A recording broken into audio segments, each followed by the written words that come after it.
My name is Annalise Schoonmaker, and I am Cornell Club of Washington Co-President, class of 2014. And Justin? Hi, I'm Justin Kondrat, class of 2014 CALS, and I'm also co-vice president or president of CCW. Thank you all for joining tonight. We are so excited that you are here. We have the fabulous Linda Jarschauer Johnson, class of 60, MS class of 63. She is a longtime CCW member and current board director, and the former executive director of the Cornell and Washington program. And as you all know, she is the 2022 recipient of the Bill Vanneman class of 31 Outstanding Class Leader Award. This award recognizes Cornell alumni who in their capacity as class officers have provided long-term service to the university and to their individual classes. The award is appropriately named in honor of Bill Vanneman, class of 31, who served his class tirelessly for over 75 years. This award was presented on Saturday, June 11th during reunion weekend as part of Cornelliana, Cornelliana Night, which was held this year in Schoellkopf Stadium. So there is a link that was provided to see Linda's award. So thank you all so much. And Linda, would you like to say a few words before we jump in? Sure. I just wanted to say that the award was completely unexpected. I knew Bill Vanneman. All of us knew him. He was a legend in his own time, and he would sit in the back of Bailey Hall during Cornelliana Night, and we would all stop and pay our respects. And his granddaughter, Shelley, who was the class of 89, actually had been a student in the Cornell and Washington program. So I knew her. She was class of 89, as was my son Seth, and they'd gone to high school together in DC, and I knew her parents, and Shelley was the one who first got in touch with me and congratulated me, because they must have told the family first.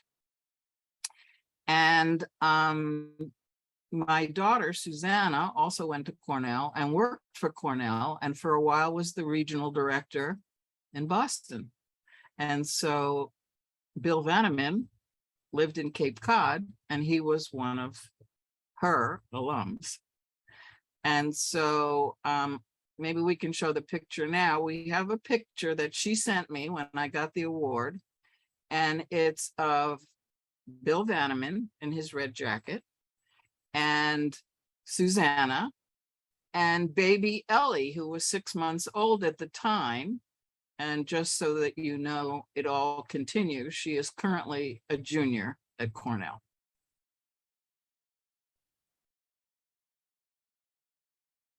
So,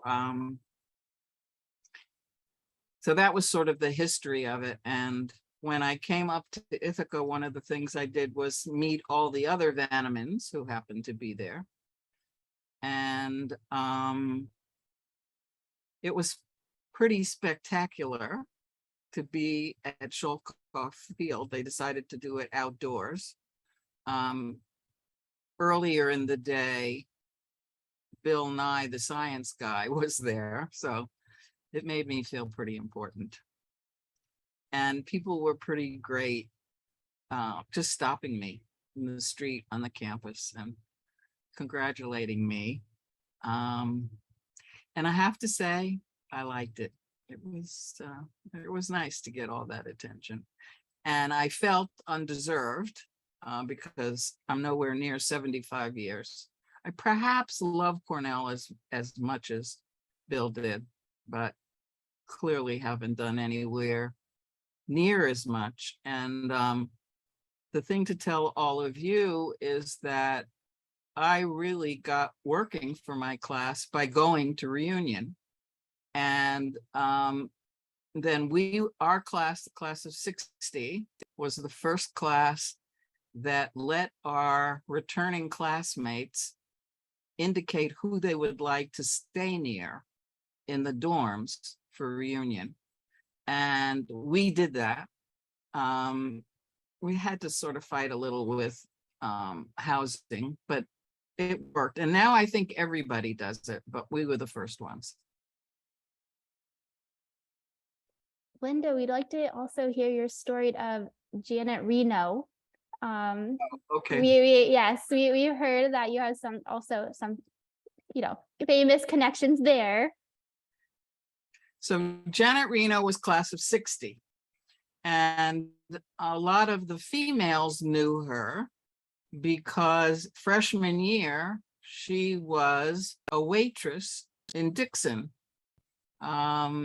We had what was called gracious living, and we ate lunch we ate all the meals in the dorm, came back actually at lunchtime, but dinner was sit down with waitresses serving, and we used napkins. And when the meal was over, you folded your napkin up and you put it on the table. And they said that was how they knew you were a Cornell woman. And I think when she became the Attorney General, everyone must have said, oh, Janet Reno used to wait table on me, because that's all anybody talked about that time. She went on, she worked as a person who checked people in and out in Sage. Sage was a female dorm for upper class people. And we had curfews, which I know no one even thinks about. So Janet decided as a surprise that she was going to come back to reunion. I assume the university people knew, but only 3 in our class knew. And I was assigning rooms. So there was this one small corridor with a few rooms, and I had them signed up that no one else could go in there. And somebody, who's staying over there in that corridor? And so I lied and said it was somebody in our class, but it was really for Janet Reno and her Secret Service people. And they come with this big suitcase that has some kind of phone in it, so in case there's a problem. And she had a lot of fun because in Risley there was a thing where they made armor, so she had fun down there. And she wandered around campus and people would see her, and it caused quite a commotion to have her there. And she was fabulous. She drove up, they flew into Syracuse, and she drove up to Risley and got out of her big SUV and started saying hello to people by name. She was really pretty amazing.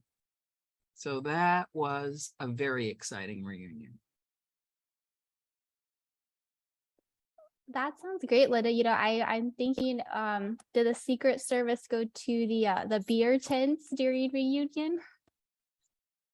I don't remember that part, but I know that one of our classmates, David Simpson, had his 2 children were there visiting. I don't know if they were, no, they couldn't have been at Cornell yet. They must have been too young, because one was the class of 2003 and one was before that. And they ended up at dinner sitting at the table with the Secret Service people, and they had a great time, kind of getting whatever scoop they were allowed to tell about what it was like taking care of Janet Reno. Speaking of famous folks that you might know, we had a question for you. What was your favorite RPG memory? Lindsay says she so appreciates you coordinating outings to the court, including CCW board members. Well, what I did was Clinton's term was great for Cornell women, because first he appointed Janet Reno, and I immediately got in touch with her office, and one of our classmates was her first staff person. And so I asked if she would see the Cornell and Washington students, and she said yes. And every single semester that she was Attorney General, we would take a group of students to see her. So later on, when RBG was appointed, she wasn't in my class and I didn't know anybody, but I'd been successful getting one, why not try and get the other? And so I asked, and she did it as well. So every single semester, a group of Cornell and Washington students would go and visit her. And I think it was only the last couple of years that she was on the court that she couldn't see anybody. And then by that time, we had a couple of Cornell Club of Washington events. By that time, she liked being asked questions. So I got to ask her the questions in the courtroom.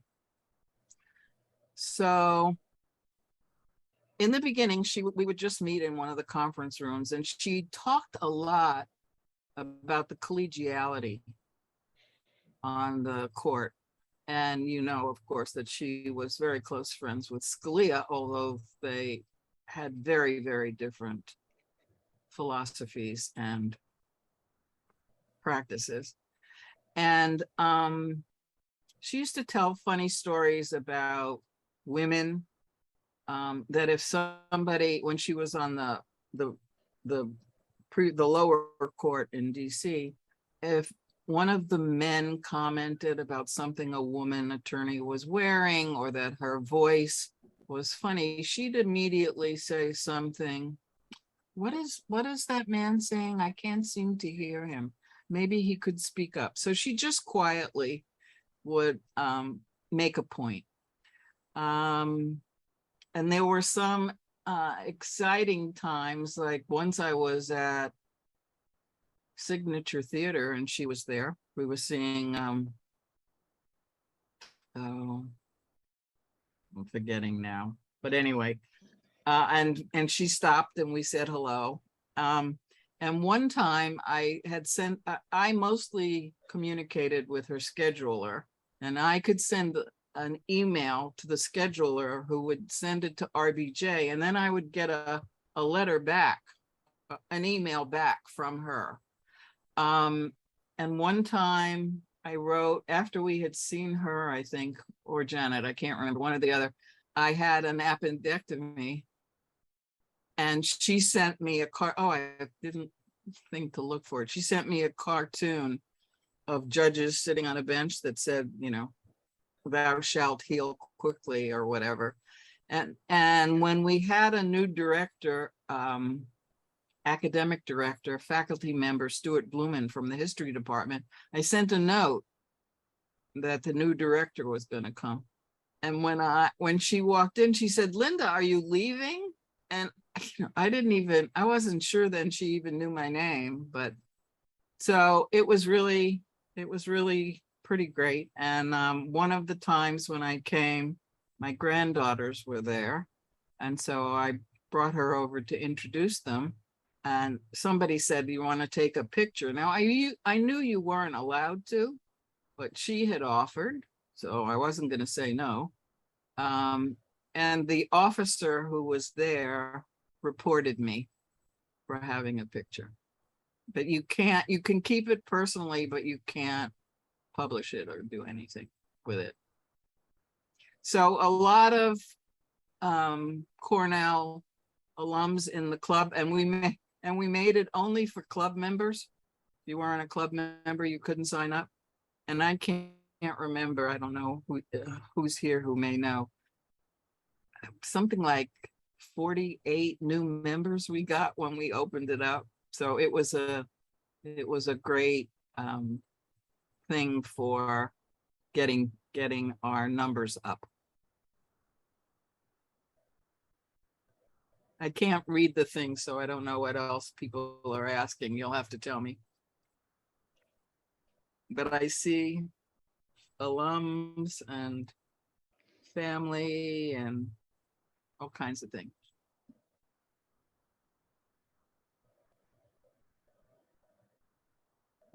Justin, I see you were able to unmute. Yeah, I guess, You hit it. yeah, if you could talk about just kind of the most, this is kind of a random question, but when I'm traveling, sometimes I'll meet a Cornellian randomly. Like I was in the Bahamas one time and there was a Cornellian there randomly. What has been the strangest location you've come across Oh my Big God. Red Spirit that comes to mind? Oh, you got me stumped.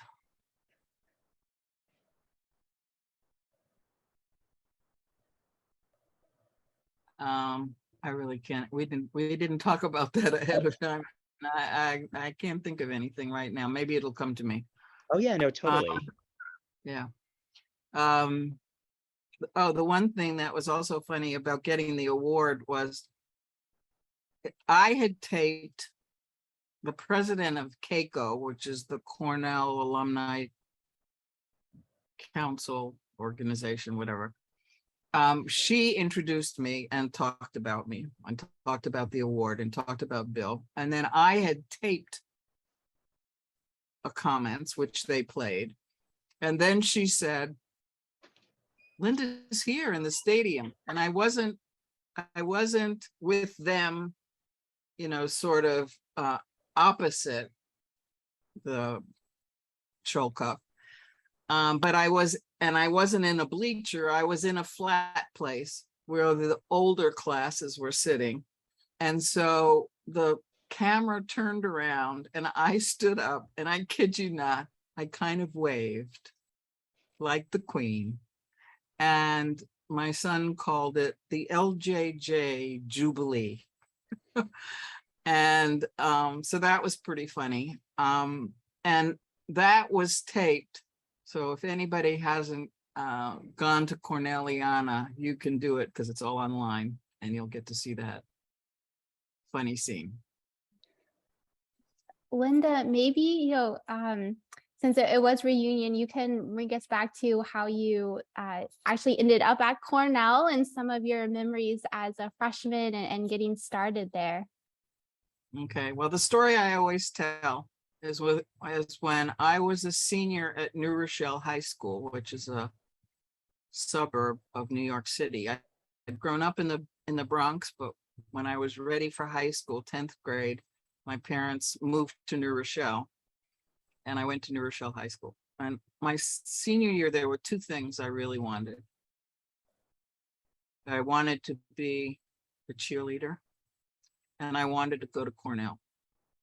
But I was always a very rational person, and I decided if that was too much to ask for, two things, and I could only have one, then I wanted to go to Cornell.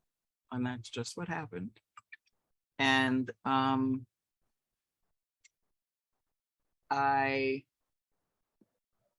they're having a viewing party. Oh, I forgot, it's Wednesday night. So my relatives are all together having dinner. So I initially was on the waiting list, but only for 2 weeks. And then I was accepted. And you have to know all the things that were different. First of all, I went to what was called the College of Home Economics. And I majored in what was called child development and family relationships. And it was a pretty great major, and we had some really great professors. And one of them was Harry Levin, who was my favorite. And I used to knit in that class, and he once said he was glad something was being accomplished during the year. And then my junior year, he asked if I had thought about being in honors. I had never thought about being in honors, but if your favorite professor asks you about it, then you think about it and you're in honors. So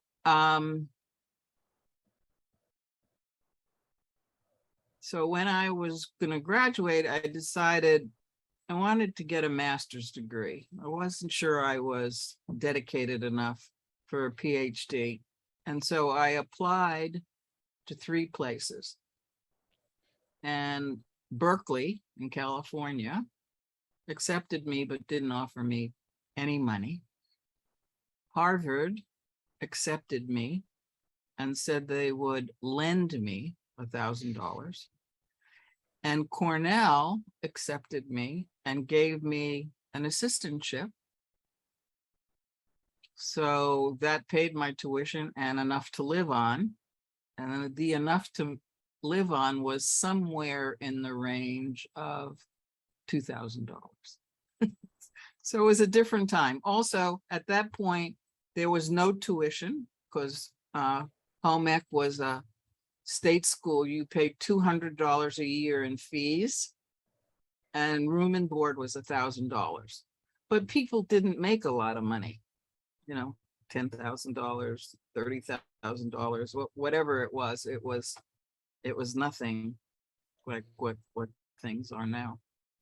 And as I said, we had curfews. We had to sign out. We had to sign in.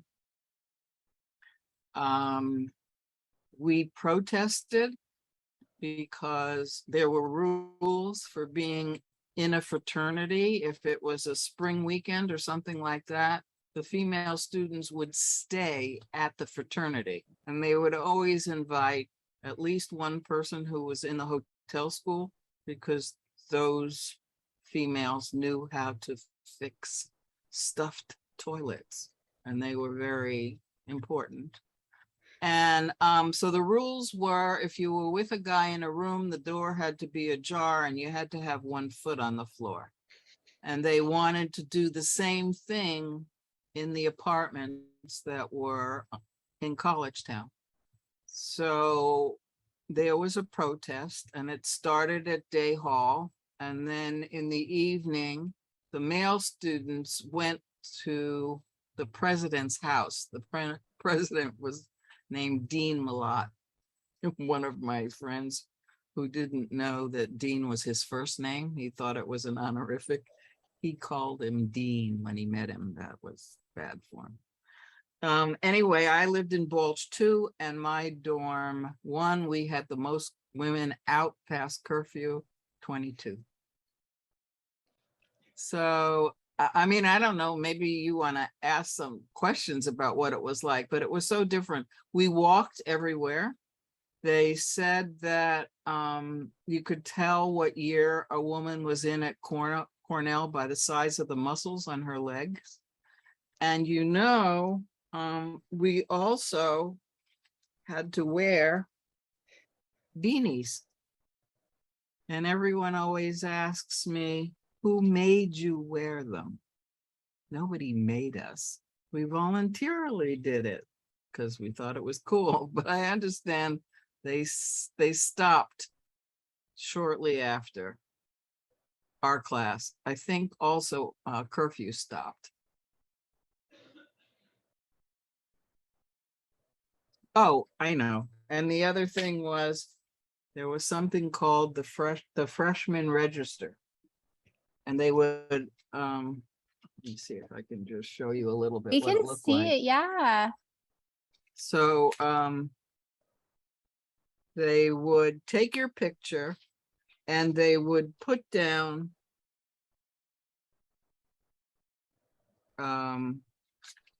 your height and your phone number. And I put that I was 5'6" 3/4 because I didn't want to admit to being, where am I? Oh, there I am. I don't know if you can see it. It's that picture. But anyway, I said yes. I was 5'7" 3/4 because I didn't want to admit, because the guys would look at this and then they would call you up. And now, old age alert, you lose height. And now I can't even get 5'5". So I guess, how did they know like what building you lived in? Was it like in the registry itself, like if you were in Yes. Balch? Oh, so or- I can read you what it said. So it says, wait a minute, I gotta put my glasses on. Jarschauer, Linda R. CD5, which meant Clara Dixon 5. Didn't have my roommate. New Rochelle High School. It says I'm human ecology. My phone extension was 4173. Oh, that's a good one. So now everybody has their own phone. In those days, it was just a phone on the wall in your corridor. One, nothing in your room. One for however many women lived on that corridor, 10. And if someone called, if it rang, someone would pick it up. And if it was for you and you weren't there, they would take a message. So on this piece of paper that was next to the phone, it would say, Linda, BC WCB, which stood for, if you knew the code, boy called, will call back. Then it also gave my home address.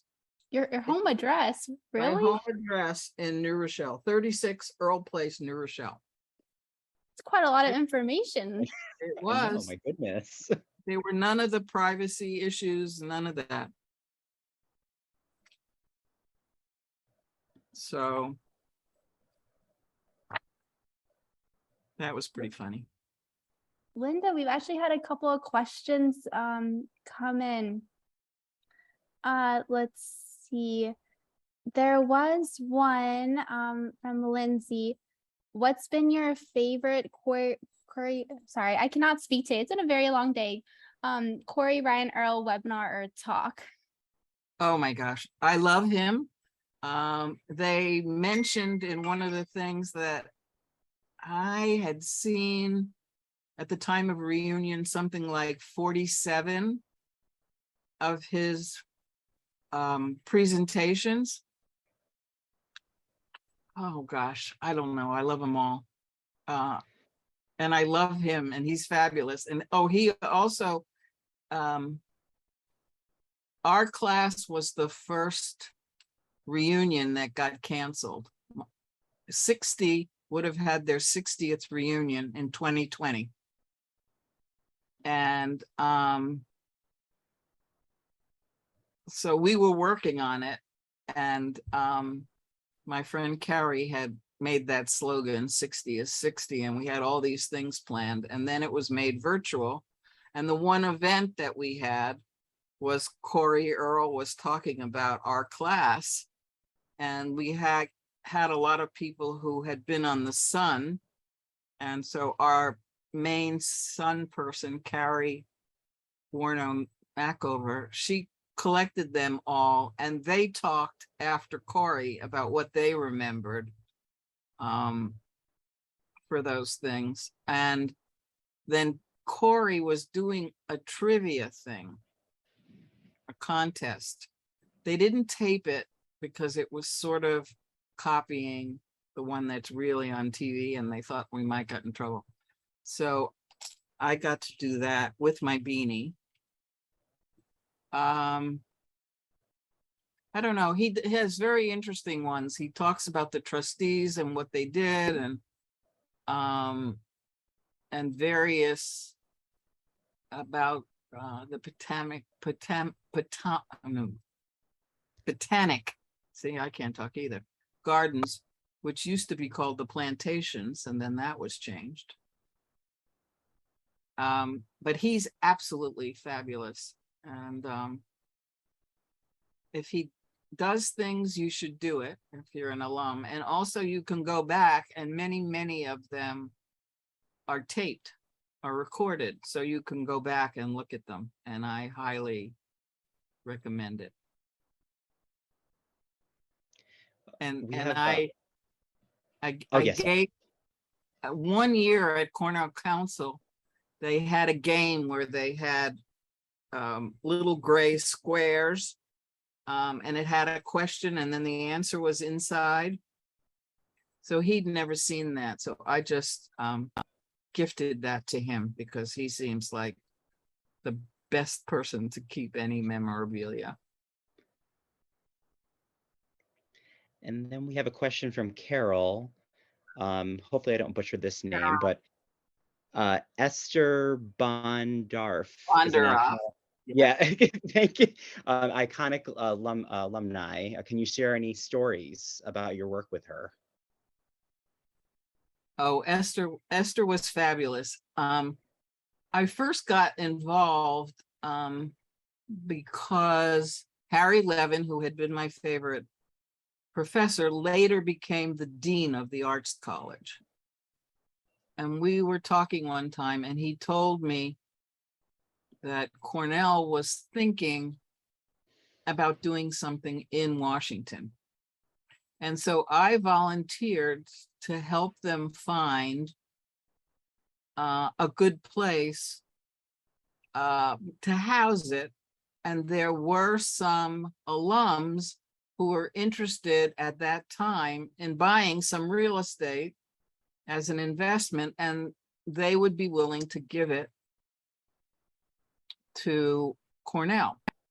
Now, Esther Bondaroff, as they said, at the time, if you can believe this, the alumni organizations were separated for men and women. They had just recently joined together.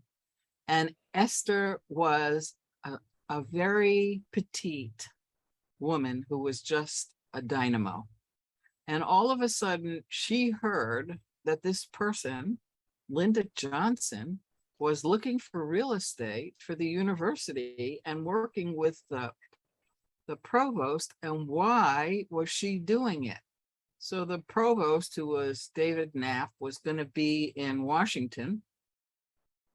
She made a date with him, and I was invited, and they were going to find out what was going on.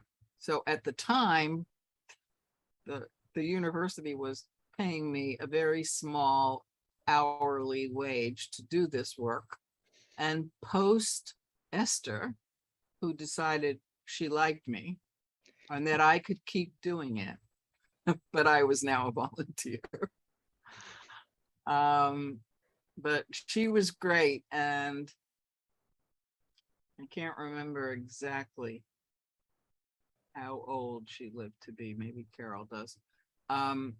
But one of the last reunions, when she could no longer come to Ithaca to be there, they actually zoomed her in to Cornelliana when it was at Bailey Hall, and we all got to see her.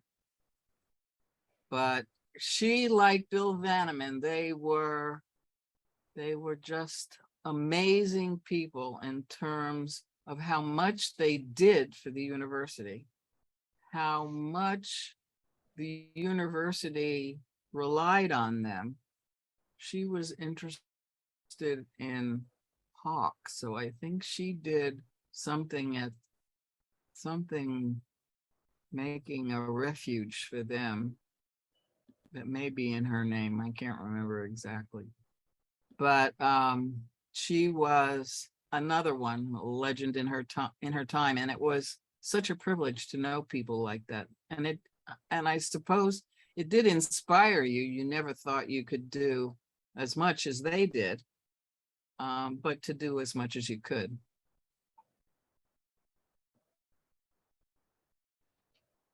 Other questions? Let's see. Looking through the queue now. I can't remember some of the other funny stories I told you that you couldn't believe. Justin, there's one from Ruth. Do you see that one? Ruth. Oh, yeah. So Ruth wants to know what values attracted you to Cornell, and which ones are sustained now in your life, Linda. So let's see. Some values attracted you to Cornell, and which ones are sustained now in your life? All right. So even back then, we did make some trips to colleges to see where you wanted to go. And I wanted to go to the University of Vermont. And I wanted to go there because at the camp that I had been a counselor at, the young man who was the waterfront counselor was absolutely gorgeous. And he went to the University of Vermont. So that was enough of a reason. And I think maybe I was also going to look at the University of Massachusetts. And my mother said, we were going to go on a trip. Why don't we go to Cornell? Because they have these state schools. So, you know, to humor her, we went to Cornell. And the Statler was already there, just barely, not nearly as fancy as it is now. And we stayed at the Statler and we ate in the dining room. And while we were eating at the in the dining room, a young man came over and he had kind of a funny metal thing around his neck. And he said, would you like to have some wine? I just finished taking a wine class. So that and the view and the fact that there was no tuition, that sounded good to me. And we walked around campus. And so I decided that that was where I really wanted to go. I did apply to Vermont as well. Oh, I know. And so when I went to visit Vermont, I don't think I went with my parents. I think I went on my own. And I saw this young man, Steve Cantor, and he gave me what was called a lavalier. It was like a little book that you wore around your neck, and it had the seal of the University of Vermont. And when I came home and I showed it to one of my high school friends, he said, it's probably going to turn your neck green. And it did.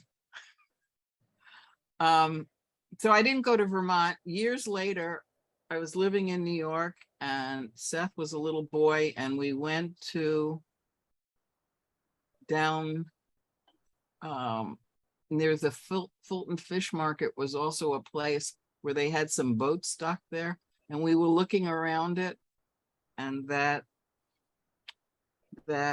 swim counselor was there with his wife and child, and so we got to see each other again years later.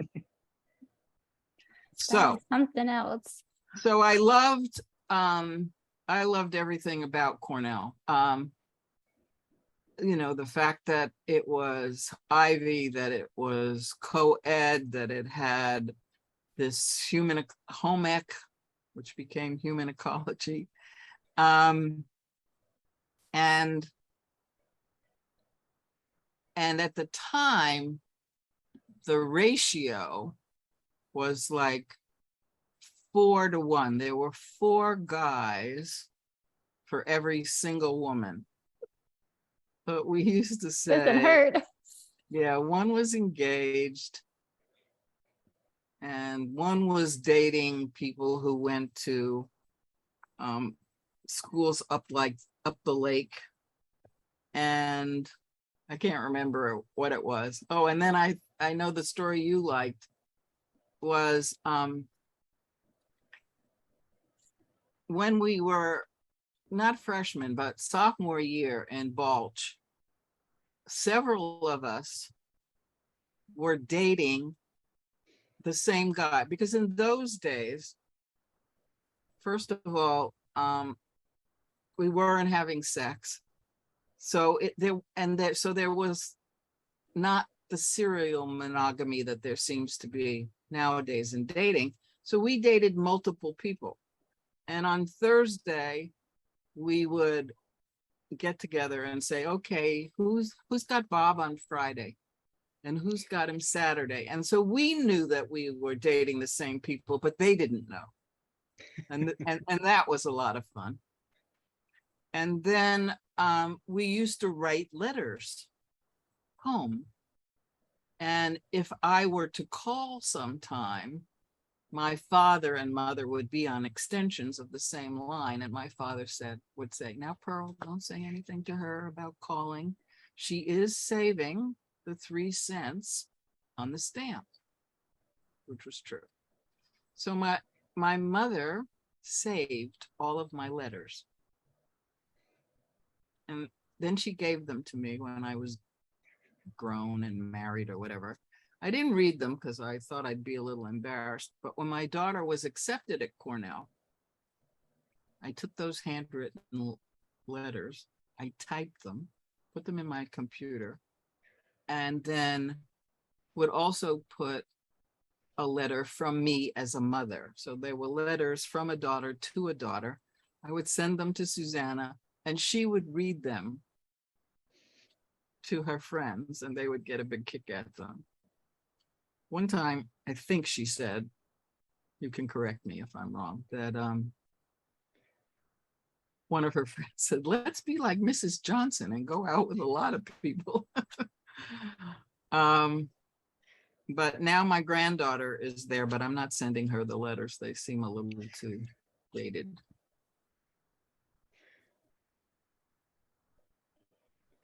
Linda, we also have a couple other comments that in the chat that we'd like to read out for you that came in. Okay.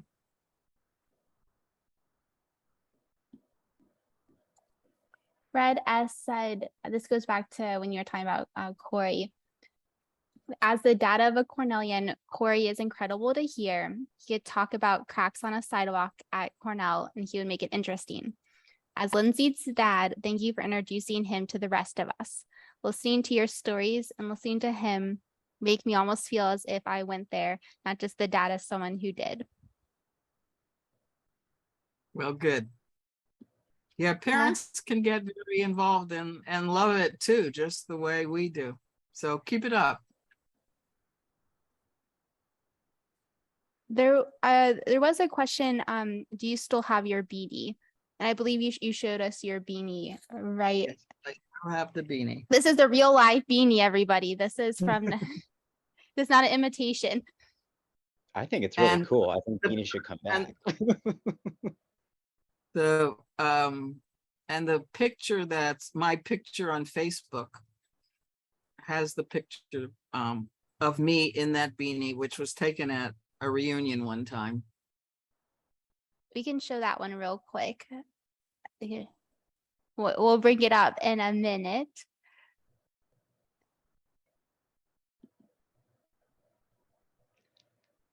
What reunion was this?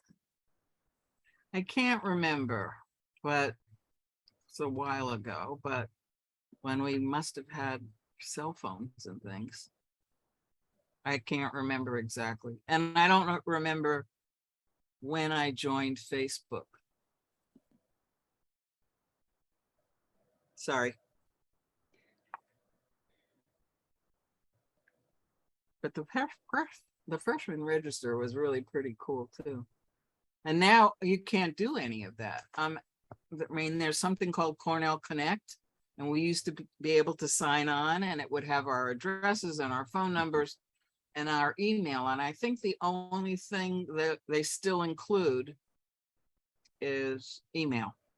Oh, and that's something.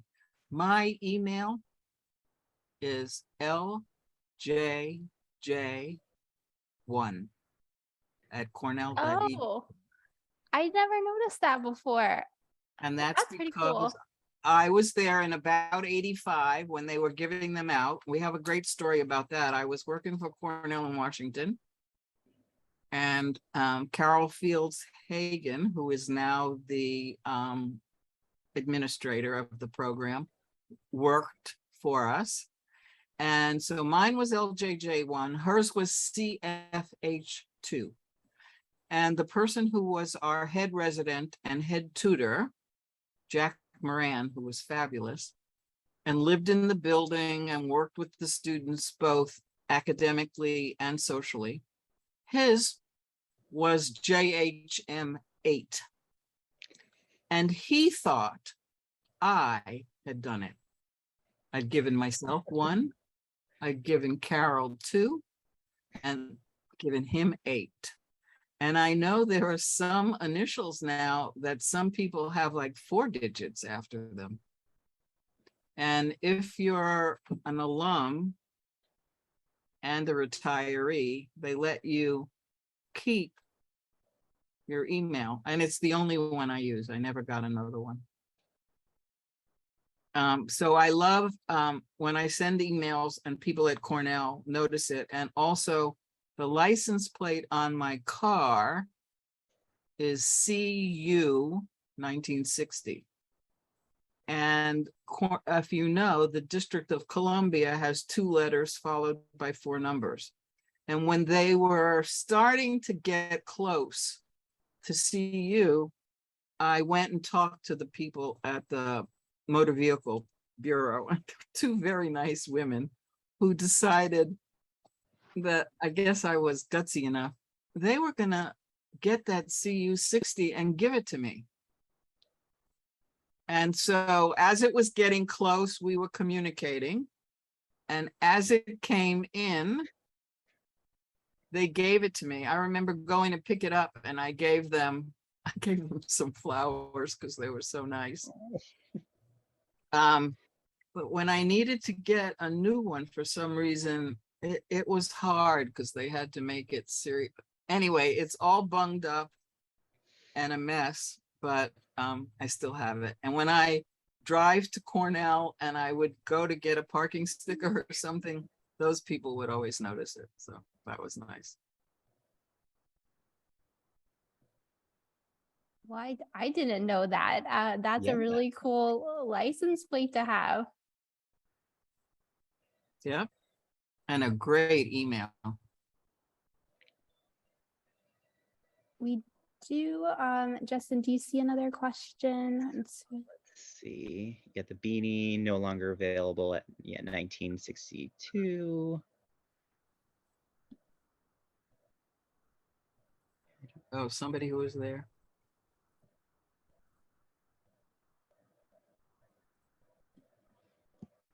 Let's see. I see one from Susanna. Would Ari Melber be the answer to the earlier question about the favorite Cornellian you met up with? Oh, that's a great story. So, I am a big MSNBC, and I get mocked for doing it because I hear it's the liberals' Fox News. And my favorite person is Ari Melber, who does the program at 6 o'clock. And when I was at Reunion in 2019, because if you work on your class reunion, one of the things you do is you go to the reunion of the class ahead of you when they have their reunion. So you see what they did and decide if you want to do that or do things differently. So in 2019, I attended the reunion of the class of 1959 that was having its 60th. And I was in Bailey Hall for some event, and I bumped into a Cornell and Washington student, and we were chatting. And I have to say that one of the other things I do is I go to Reunion every year too, because we would have a reception starting in about 92, I think, for Cornell and Washington students who were back for their reunion, no matter what class they were in. We'd have something on Saturday afternoon at the Strait, and they would come. And actually there was one this year that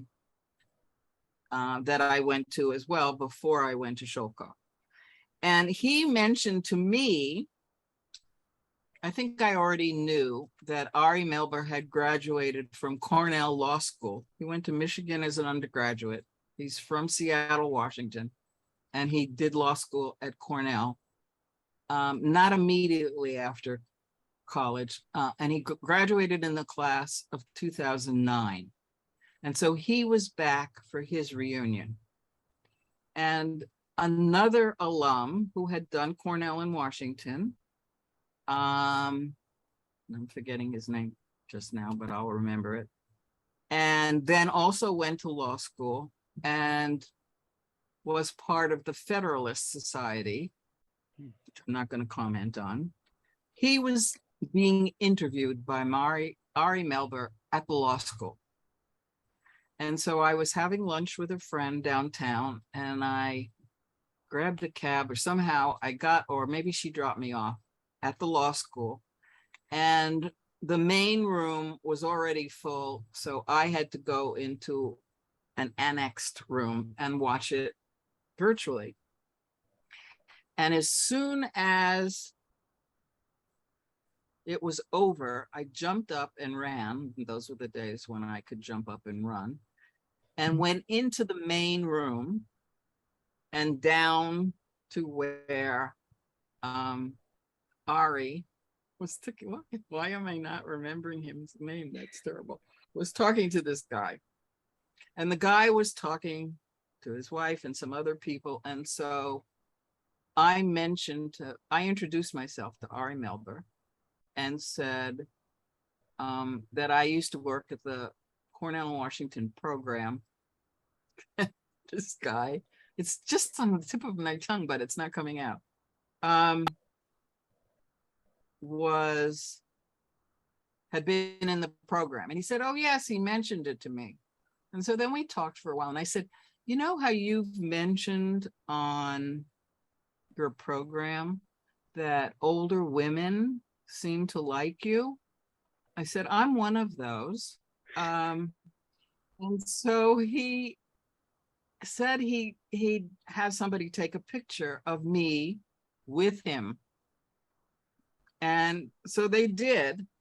And my daughter, Susanna, was away for a weekend with her Cornell friends. And I sent her a picture of the photo. And she screeched and said, oh my gosh, my mother's with Ari Melber and she's in love with him or something. And she said, now all my friends know that you're in love with him. And I said, well, now he does because I told him. So I don't know if I can find that picture really fast. Carol asked if it was Leonard Leo. Say what? Carol asked if it was Leonard Leo. Leonard Leo, that's his name. Leonard Leo. Thank you, Carol. Why am I think. Linda, while you're looking for that, we had one request for one last story that we can have you tell before we wrap up for the night. Okay. Hannah Smith, Simons, I'm so sorry. John is asking for your favorite Frank Rhodes story.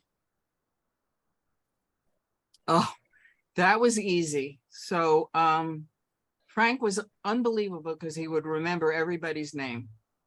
And he had come down to Washington in 1983, finally visiting Washington, and we all got to meet him. And I was scheduled to have breast surgery the next day because I had breast cancer, but I was just going to have a lumpectomy. But you had to sign in to the hospital the night before. So I was already signed in to the hospital. Arch Dotson was the academic director of the program. He drove to the hospital to pick me up in my car, drove me to the event with Frank Rhodes. I met him. Then Arch dropped me. I got permission from the hospital that I could leave. Arch dropped me back off at the hospital, and I had this surgery that day and everything was okay. flash forward to 1985. My son Seth is a freshman at Cornell, and we go to Barton Hall for whatever was the big thing. And I'm walking beside him as we're crossing Barton Hall from the Statler side, and coming toward us is Frank Rhodes. And Frank Rhodes looks up and sees me and says, "Hi, Linda, how are you?" With my freshman son beside me. It couldn't get any better than that.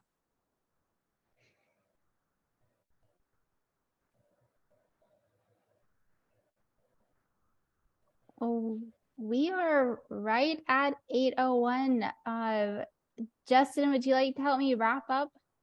Yeah. No, this has been wonderful, Linda. Just kind of hearing the stories and just seeing and looking at a glimpse of what Cornell, was and currently is too, and seeing how it's just inspired generations and the love that all goes back to Cornell. It's lovely. There's no other way to describe it, but it's really lovely to see how it impacted your life so well, so much. And I could imagine everyone on this call and how Cornell has impacted their lives. And it's been kind of like a domino effect, right? You just have that amazing moment and then it just seeps into everything that you do. So thank you so much for sharing all the stories. That's just the tip of the iceberg, I'm sure, but wonderful. Well, thank you very much. As you can tell, I'm a storyteller. I love telling stories. I don't remember very often who I've told them to, which is a problem because I repeat myself. So when my granddaughters were young, I taught them that if it was a story they already heard, they should just pull on their ear and I would stop. And I can stop. My father was a joke teller. He couldn't stop. If he was in the middle, he had to continue. So I really appreciate the ability to tell stories about Cornell, which probably besides my children and grandchildren, is my favorite topic. And I thank you for the opportunity. And I hope everyone, including the dad who mentioned it, becomes a lover of Cornell and has many, many, many wonderful experiences there. Thank you, everybody. There were so many lovely comments in the chat and lots of hearts and claps and from everybody who tuned in tonight. Thank you so much for joining. And thank you, Linda. Yeah, these are great. I don't know if there's a way you can save the chat or I can look at it before it all goes away, but I would love to do that because I wasn't able to, obviously, while I was talking. We will save it for you so that you have all those comments as well and everybody that attended. Yes, thank you so much. And thank you for, being involved with CCW, everybody. It takes a village to keep us all connected and moving forward in a positive way as we all hopefully get back to what normal life used to be before the pandemic, but we're all excited, stronger together. So. Yeah. Thank all right. you. Thank you so much.